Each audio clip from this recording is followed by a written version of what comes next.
Welcome to Chillin' 101. We hope this video helps. You should already have Figma open and the file loaded. Start by selecting the text layer in the Canvas or Layers panel. Once selected, check the font family, weight, and current font size so you don't accidentally change typography. Now switch to the Text tool or keep the Move tool if you need to resize the bounding box. This first step sets context, so make sure constraints are visible and the layer is unlocked before proceeding to precise size changes.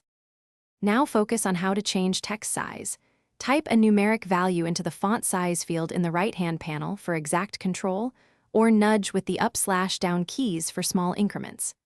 If wrapping is involved, set the text box to auto width or auto height to control flow, then resize the bounding box to affect line breaks. Alternatively, use the Scale tool for proportional scaling, but note that scaling rasterizes visual scale versus changing editable font size, which preserves. Once done, inspect line height and letter spacing, because resizing often requires tweaking to restore rhythm. Make sure constraints are set so text responds correctly across frames, and update a text style if you need consistent changes across components. If things go wrong, text looks blurry or misproportioned, reset any transforms, turn off scaling on export, and re-enter the exact font size in the Properties panel.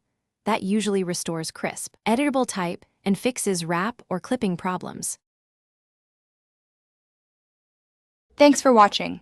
Consider subscribing if we helped you.